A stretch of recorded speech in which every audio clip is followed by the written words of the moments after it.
अस्सलाम वालेकुम वरहमतुल्लाहि वबरकातुहू।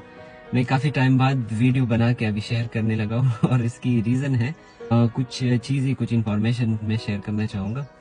लेकिन सबसे पहले ये बात ज़रूरी है कि जो लोग जर्मनी आना चाहते हैं उनको कुछ रिक्वायरमेंट्स है, उनको पूरा करना पड़ेगा और तभी जाके वो जर्मनी आ सकते हैं। अपना एक एक्सपीरियंस मैं आप लोगों के साथ शेयर करना चाहूँगा। वो ये है कि मैं जब से जर्मनी में आया हूँ, मैंने पाकिस्तान में 2 किस्म के लोग देखे हैं जो मुझसे कांटेक्ट में हैं। एक वो लोग जो मेरे साथ डे फर्स्ट से कांटेक्ट में है और वो जर्मनी आना चाहते हैं। दूसरे वो लोग हैं जो भी मेरे साथ डे फर्स्ट से कांटेक्ट में है, वो भी जर्मनी आना चाहते हैं। अब फ़र्क उन दोनों में ये है कि एक तरफ वो लोग जो पिछले 16-17 महीनों से कोशिश में लगे हुए हैं, जो रिक्वायरमेंट्स है जर्मनी की उसको पूरा कर रहे हैं और उनको पूरा करने में लगे हुए हैं और वो तकरीबन करीब है अपनी इस मकसद को पाने के लिए, अब तकरीबन वो पहुंच गए हैं। दूसरे वो लोग हैं जो जर्मनी आना तो चाहते हैं लेकिन वो सिर्फ आना चाहते हैं, वो बात उनकी सिर्फ सोच तक महदूद है। तो तकरीबन 16-17 महीने तो गुजर गए लेकिन वो लोग अभी भी उसी जगह पे खड़े हैं जहाँ पे वो 16-17 महीने पहले थे। उनकी ये सोच है कि हम लोग पाकिस्तान में बैठे मौजूदा हो जाए और हम लोग जर्मनी आ जाए।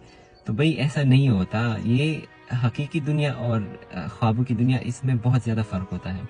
तो मैं उन लोगों के लिए सिर्फ इतना कहूँगा जो बिना कुछ किए जर्मनी आना चाहते हैं और जर्मनी या किसी और फॉरेन कंट्री जाना चाहते हैं, तो अपनी कुछ न कुछ करके फिर मेहनत करके फिर आप वहाँ पे जा सकते हो। अगर आपके पास बहुत सारे पैसे हैं तो फिर तो आपको फॉरेन कंट्री जाने की ज़रूरत ही नहीं है। आप फिर पाकिस्तान में कोई अपना बिजनेस वगैरह सेटल करके वहाँ पे फिर आप अच्छा खासा कर सकते हैं। लेकिन अगर फॉरेन जाना चाहते हैं तो रिक्वायरमेंट को तो पूरा करना पड़ेगा और वो रिक्वायरमेंट ईजी नहीं है, वो मुश्किल है। अब जर्मनी के लिए जितनी रिक्वायरमेंट्स है वो as compared to other countries वो इतनी ज़्यादा नहीं है।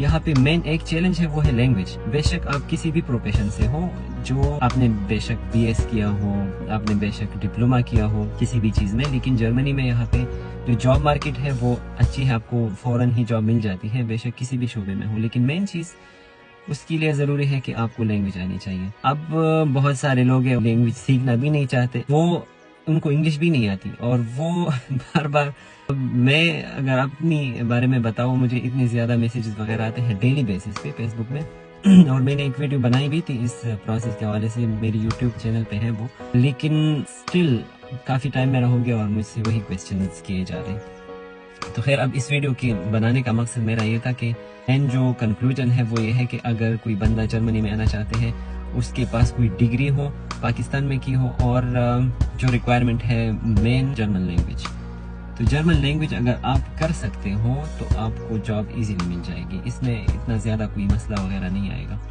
और अगर आप ये समझते हो कि आपको इंग्लिश भी नहीं आती, आप इंग्लिश आइल्स या टॉफल वगैरह वो टेस्ट भी नहीं देना चाहते, आप जर्मन लैंग्वेज भी नहीं सीखना चाहते और ऐसे ही जर्मनी आना चाहते हैं, तो ये सिर्फ विजिट पे आप फिर आ सकते हैं। वो भी जर्मनी एम्बेसी डिसाइड करेगा कि वो आपको अलाउ करते हैं कि नहीं।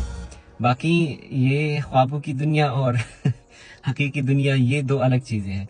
अब अगर मैं इस तरह कर लेता पाकिस्तान में ये सोच के कि भाई मैं जर्मनी जा रहा हूँ, तो शायद मैं आज भी उधर ही होता।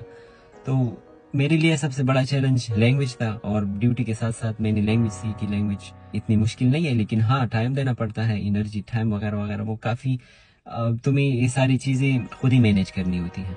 तो लैंग्वेज B1 B2 तक अगर आपने कोई बैचलर डिग्री की है या कोई भी डिप्लोमा की है और B1 तक आप लैंग्वेज सीखे तो आप इजीली आ सकते हैं जर्मनी, इसमें और कोई मसला नहीं है।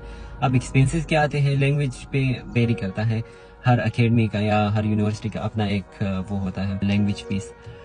आखिर में मैं ये कहूँगा कि भाई कुछ करें कुछ मेहनत करें, 1-2 साल आप अपने ऊपर लगाए और उसके बाद फिर आप देखें कि आपके लिए सारी चीज़ें ईजी होंगी। लेकिन थोड़ा सा आपको कुछ करना पड़ेगा, थोड़ी सी मेहनत करनी पड़ेगी और फिर जाके चीज़ें सेट होगी। नहीं तो मैं तो ये कहूँगा उन लोगों को जो कोई शॉर्टकट ढूंढना चाह रहे हैं या कोई कंफर्ट जोन में रह के ही फॉरेन कंट्री या इस तरह सेटल होना चाहते हैं, तो ये उनके लिए 1% चांसेस है मेरे ख्याल से। बाकी 99% चांसेस उस साइड पे है जो आप मेहनत करोगे, मेहनत के बाद आपको ज़रूर उसका सिला मिलेगा।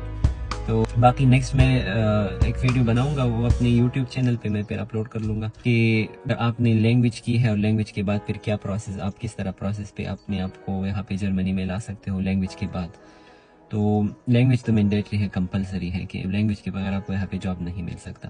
سپوز آپ نے لینگویج کر لی تو اس کے بعد کیا کرنا پڑے گا وہ میں نیکسٹ ویڈیو میں ایکسپلین کر رہا ہوں، لیکن تب تک کے لیے اب میرے خیال سے یہ کافی ہے. لیکن ایک بار پھر میں کہوں گا آپ کو محنت کرنا پڑے گا، آپ کو ایک قدم آگے لے کے جانا پڑے گا، اور محنت کے بغیر چیزیں نہیں ہوتی. تو چلے انشاءاللہ نیکسٹ ویڈیو میں ملتے ہیں. اللہ حافظ.